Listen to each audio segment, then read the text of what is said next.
So hello everyone, welcome back to my YouTube channel CA learners. आज की video आपके लिए डेफिनेटली एक मास्टर स्ट्रोक होगा कि कैसे एग्जाम्स को क्लियर करना है विद इन लेस टाइम। अभी तक मैं अपने वीडियोस के थ्रू जो चिल्ला कर आपको बताती हूँ ना कि मैंने बहुत कम टाइम में क्लियर करा, मैंने बहुत सारे स्टूडेंट्स को क्लियर करवाया है बहुत लेस टाइम में।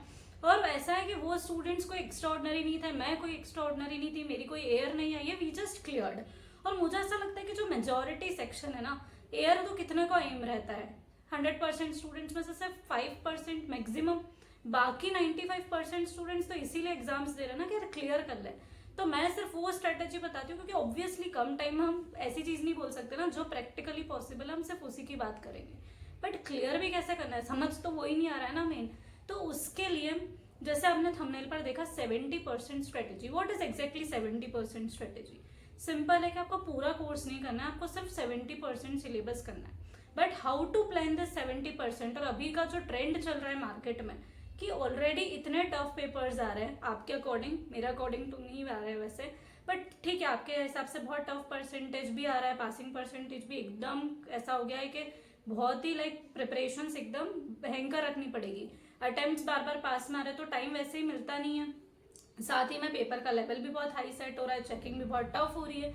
तो ऐसी सिचुएशन में ये 70% स्ट्रेटेजी कैसे सरवाइव कर सकती है, सब कुछ हम बात करेंगे। बट इतनी सी शर्त है कि आप इस वीडियो को लास्ट तक सुनो, क्योंकि आप कोई भी स्ट्रेटेजी फॉलो करोगे, आपको लगता है कि आप उसको कंप्लीटली फॉलो नहीं करोगे, थोड़ा इधर का लोगे, थोड़ा किसी और का फॉलो करोगे, तो आप किधर के भी नहीं रहोगे। मैंने जब अपनी एग्जाम्स दी थी, आई बेट मैंने जितना कोर्स पहले अपनी वीडियोस में बता रखा है कि मैंने कितना सिलेबस कवर करा था अपनी एग्जाम्स को क्लियर करने के लिए, तो वो कोर्स कभी भी सफिशिएंट नहीं था क्लियर करने के लिए एग्जाम्स को। मतलब मुझे स्कोर अगर 50% करना है, मैं करके ही 60-65% 70% जा रही हूँ। जो ऑडिट है, ऑडिट का बोल लो, फाइनेंशियल इंस्ट्रूमेंट्स, इसके साथ में बिजनेस कॉम्बिनेशन, कंसोलिडेशन, एफआर में तीनों चैप्टर्स छोड़ दिया। बोलो इसके बिना कैसे चली गई एग्जाम्स में। ऑडिट में आधा कोर्स करा ही नहीं है। एएफएम में देखो तो फॉरेक्स थोड़ा ऊपर ऊपर से कर लिया है। डीटीआईडीटी में तो ऐसे बुरे लगे हुए कि क्या ही बताए। इंटर में भी सेम हुआ था। तो अब इस सिचुएशन के बावजूद भी क्लियर करा कैसे? क्योंकि आपके अकॉर्डिंग तो क्या रहता है ना कि हमको 100% सिलेबस कवर करना पड़ेगा क्लियर करने के लिए, करना पड़ेगा, बट स्मार्टली। कैसे करना है? आप कोई भी रेंडमली, मैं बोल रही हूँ कि 70% सिलेबस उठाओ। रेंडमली क्यों? क्योंकि मैंने उठाया था जब मैंने अपनी एग्जाम्स दी थी ना 40 डेज के विद इन। एक्चुअल में वो क्यों क्लियर हुआ आपको पता है? क्योंकि मुझे नॉलेज ही नहीं था उस टाइम पे इतना, कि शायद मुझे कोई बताने वाला नहीं था। आप बोल सकते हो कि यार ये तो इम्पॉसिबल काम है, तो हो ही नहीं सकता है, कोई था ही नहीं बात करने के लिए। ऐसा था कि मैंने सोच लिया कि यार बस करना है, और मुझे लगा कि यार हो जाएगा, क्योंकि तब तक कोर्स टच ही नहीं करा था ना, मतलब देखा ही नहीं था, एक्चुअली में पता ही नहीं था कि कितना टाइम लगेगा।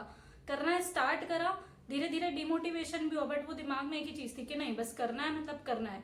कोई यूट्यूब पर चैनल्स नहीं देख रही थी, मैं कुछ भी नहीं देख रही थी, आई वॉज जस्ट स्टडिंग। मैंने कोई पेपर एनालिसिस भी नहीं करा था, कोई स्ट्रेटेजी नहीं थी, पता भी नहीं था इवन कि कौन सा क्वेश्चन किस चैप्टर में से आना है, इतना भी नहीं, मतलब कुछ भी नहीं पता था। क्यों नहीं पता था? सोशल मीडिया तो उस टाइम पे भी था। मैंने May 24 में क्लियर करा है, तभी भी यूट्यूब पर वीडियोस आती थी, मैं देखती ही नहीं थी। क्योंकि आप जिस चीज़ों को नॉलेज के लिए देख रहे हो ना, वो आपके माइंड को इतना इन्फ्लुएंस कर देते हैं कि आप कुछ भी फॉलो नहीं कर पाते हो। मतलब ऐसा है कि स्ट्रेटेजी तो जाए साइड में, जो मेन पार्ट है, जो एग्जीक्यूशन वाला पार्ट है, वो जीरो हो जाएगा। हर दिन सिर्फ प्लानिंग ही चलती रहेगी। सो मैंने रेंडमली चैप्टर्स उठाए। अब रेंडमली कौन से चैप्टर्स? अपन बच्चे, अपन तो क्या करेंगे, छोटे चैप्टर्स को पहले उठाएंगे, और बाय मिस्टेक आप ऐसा बोल लो कि वही चैप्टर्स है जो बहुत स्कोरिंग था। मैंने ऐसे भी बहुत सारे चैप्टर्स करे थे जो फालतू में कर लिए थे, जिसका कुछ काम नहीं था। बट मुझे ऐसा लगता है ना कि अगर मैं भी बहुत स्ट्रेटेजिकली काम करती शायद, तो मैं इतना स्ट्रेटेजी में फंस जाती कि जो मेन पार्ट है ना वही रह जाता, एग्जीक्यूशन ही नहीं हो पाता। क्योंकि वो स्ट्रेटेजी पर अगर जाओगे तो वो तो बड़े बड़े चैप्टर्स रहेंगे वेटेज वाले, वो करने जाओगे तो एक ही चैप्टर में 5-6 दिन लग जाते हैं। अब कॉन्फिडेंस तो वहां पर ही डाउन हो गया। पर एटलीस्ट मैंने भले ही कुछ इररिलेवेंट चैप्टर्स करे जो बिल्कुल काम के नहीं थे, पर वो छोटा छोटा सारा पोर्शन कवर कर लिया, तो मेरा पास का काम तो क्या, मेरे नंबर देखो कि बाउंड्री पे नंबर है, बट आई क्लियर्ड। मैंने दोनों ग्रुप्स क्लियर करे। तो उसकी एक सिंपल स्ट्रेटेजी थी। अगर आपको फिर भी वो रिस्क भी नहीं लेनी है, तो मैं आपको स्कोरिंग चैप्टर्स बता दूंगी हर सब्जेक्ट में 70%। यूट्यूब पर भी मैं सब्जेक्ट वाइज एनालिसिस अपलोड करने वाली हूँ, जो कि बहुत फेमस है। ऐसा ना कि हर स्टूडेंट मुझसे जो भी कनेक्टेड है वो बोलता ही है कि वो एनालिसिस दो, क्योंकि पिछली बार भी बहुत काम आ रहा था, कंप्लीटली पेपर वैसा आ गया था। तो वो भी मैं यूट्यूब पर अपलोड करने वाली हूँ। बट अगर आपको थोड़ा जल्दी चाहिए तो आप मुझसे पर्सनली कनेक्ट कर लो, तो मैं आपको उस पर कंसिस्टेंट कैसे रहना है उसमें भी हेल्प कर दूंगी। तो ये तो बात हो गई कि आप ऐसा 70% सिलेबस चूज करो। अब ये 30% जो रिमेनिंग पोर्शन है इसका क्या करना है, इसके लिए आपको स्मार्टली क्या काम करना है। जो मैं 70% करके गई थी ना, वो मैंने बहुत अच्छे से कर लिया था, क्योंकि कम करते हैं उतना ही 1.5 डे में भी रिवाइज हो गया, तो और उतना याद भी आ जाता है। 100% करा भी सही तो वो वैसे भी 1.5 डे में रिवाइज होता नहीं है पूरा, तो वो वैसे भी याद नहीं रहता, और 3 घंटे में पेपर लेंदी इतने सेट होते हैं कि वो अपियर भी नहीं कर पाते, तो अल्टीमेटली वैसे तो कुछ मतलब का रहता नहीं है, सिर्फ मन में लगता है कि हाँ पढ़ लिया, सब चीजें ऊपर ऊपर से पढ़ ली है, अंदर इन डेप्थ किसी के भी नहीं गए। मैंने जो काम करा था मैंने 70% पढ़ा।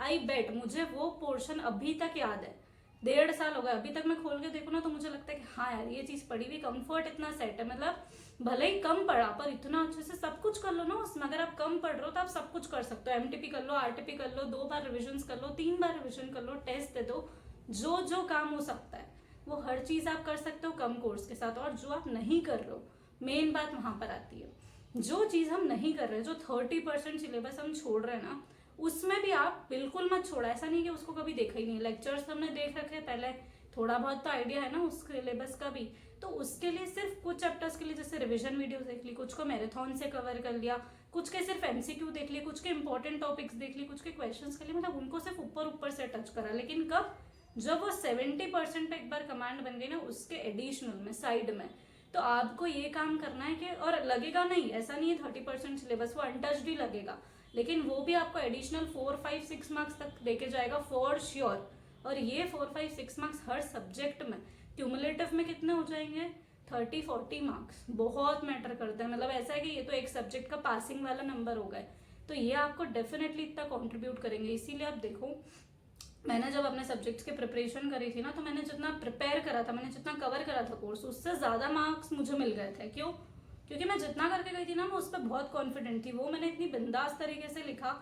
और जो मैं नहीं भी करके गई थी, या मैंने ऊपर ऊपर से भी करा था, मैंने उसमें भी इतना शानदार तरीके से आंसर प्रेजेंट करा कि सामने वाले को देख के लगे ही ना कि मैं मन से लिख रही हूँ। क्योंकि यूजुअली बच्चा क्या करता है, मैं इतनी सारी सर्टिफाइड कॉपीज देखती हूँ स्टूडेंट्स की, जो 30% करके गया, 40% करके गया ना, वो सिर्फ उसी के आंसर लिखेगा, बाकी का वो अटेम्प्ट भी नहीं करेगा। मतलब वो सामने ही क्वेश्चन में दिख रहा है। आप ओन लैंग्वेज में क्यों नहीं लिख सकते हो? बीकॉम के एग्जाम्स दिए ना सबने, बीबीए के एग्जाम्स दिए ना, बीए एमए सब कर रहा हुआ है ना किसी ने भी, तो वहां पर भी तो हम लिखते हैं। तो वही टैलेंट अपना यूज करो ना। 3 घंटे हमको पेपर में मिले हैं, वो इतना क्रूशियल टाइम आप कैसे वेस्ट कर देते हो? आप कैसे बैठे रहते हो, और आप कैसे दूसरों को देख के डिमोटिवेट होते हो? मैं तो ऐसा था कि जितना करा है ना उसमें, फिर अब एलिमिनेशन मेथड चलती है। देखो आपने कोर्स कम करा है, तो इसमें आपको कैसे अप्रोच करना है, जो भी क्वेश्चन आपको मिले उसमें आपने जितने भी चैप्टर्स करे ना, वो सारे चैप्टर्स एक बार सोचो कि यार इसमें से नहीं, इसमें नहीं, फिर ऐसा लगता है कि यार इसमें से हो सकता है, तो वो एलिमिनेशन मेथड से कि चलो आपको चैप्टर रियलाइज हो गया कि ये वाला चैप्टर है। अब उस 70% सिलेबस का मेरे लिए एक फोटोग्राफिक मेमोरी क्रिएट हो गई थी। फोटोग्राफिक मेमोरी कैसा होता है, मुझे याद था कि कौन से पेज पे कौन सा टॉपिक है, क्योंकि काम करा उसी को अच्छे से कर लिया तो फॉर श्योर इतना याद रह जाता है। आपको भी वही काम करना है। फिर उसमें वापस एलिमिनेशन मेथड कि अरे ये टॉपिक तो नहीं था, ऐसा मन में चल रहा है, पूरी प्रोसेसिंग है ना, ये नहीं था वो नहीं था। फिर एक 2-3 टॉपिक्स ऐसे बच जाते हैं जो लगता है कि अरे ये हो सकता है, तो फिर उसमें कंफ्यूजन रहता है। तो फिर या तो वो दोनों तीनों का मिक्स मर्ज करके पॉइंट्स लिख दिए, या फिर उसमें से एक बेस्ट चॉइस बना ली और वो लिख दिया, तो आपकी पासिंग की प्रोबेबिलिटी बहुत ज्यादा हो जाती है। और ये जो मैं बात कर रही हूँ स्पेसिफिकली, भले आप इंटर में हो भले आप फाइनल में हो, ये ऑडिट में बहुत काम आएगा। और ऑडिट क्लियर हो गया तो बाकी सब तो वैसे ही क्लियर है, एफआरआईएफ में दिक्कत आ नहीं रही है। तो बात क्या है, बात अल्टीमेटली कॉन्फिडेंस की है। और बात है कि आपको वो चीजें जब तक इम्पॉसिबल लगेगी, क्योंकि आपको दिख रहा है कि समुद्र जितना कोर्स है, तो वो तो अप्रोचेबल ही नहीं लग रहा, तो आप स्टार्ट ही नहीं कर रहे हो और आप पहले ही डर रहे हो। जब आप अपना माइंडसेट सेट कर लोगे ना कि मुझे 70% ही करना है, ये 30% पोर्शन तो करना ही नहीं है, सिर्फ इतना करना है, इसी पे कमांड बनानी है, और ये पोर्शन जो है ना, फिर आप ये एक्सपेक्ट मत करना कि आपका पूरा पेपर बनेगा, नहीं बनेगा। पर आपने जितना करा, आपको 80%, 90% लाने के सी एग्जाम्स में, कि आपको क्लियर करना है, आपको क्लियर करना है ना, वो आपका 50 मार्क्स से भी हो जाएगा। बात रही एग्रीगेट की, तो एक सब्जेक्ट ऐसा पकड़ लेना जैसे फाइनल में हो तो एएफएम, और इंटर में हो तो अकाउंट्स वगैरह, जिसमें आप एग्जाम्शन के लिए प्रिपेयर कर लो। और बाकी सब्जेक्ट्स में तो ये काम कर सकते हो ना एटलीस्ट। तो बाकी में अगर 40-50 भी आ रहे तो आपका काम बन जाएगा।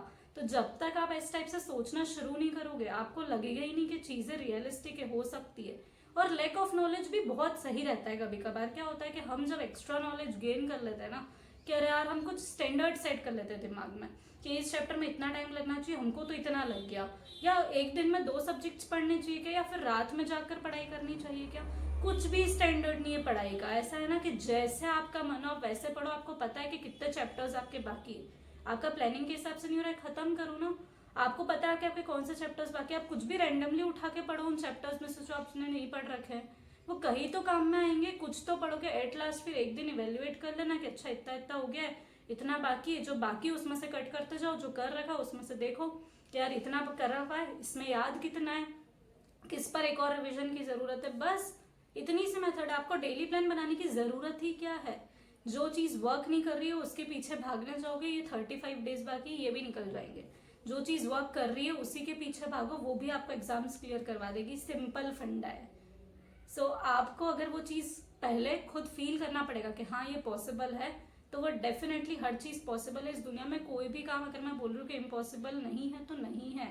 आपने जहाँ सोच लिया ना, जहाँ चाहा है वहां रहा है। सिंपल। कोई भी दुनिया में कोई भी चीज ऐसी नहीं है जो नहीं हो सकती है। सीए एग्जाम से यार निकल जाएगी, इससे बहुत बड़ी बड़ी चीजें भी होती है लाइफ में। तो आप कर लोगे। बस आप विश्वास करो, खुद पर ट्रस्ट करो, प्रोसेस पर, अपनी बुक्स पर, और बस करते रहो पढ़ाई। रुको मत।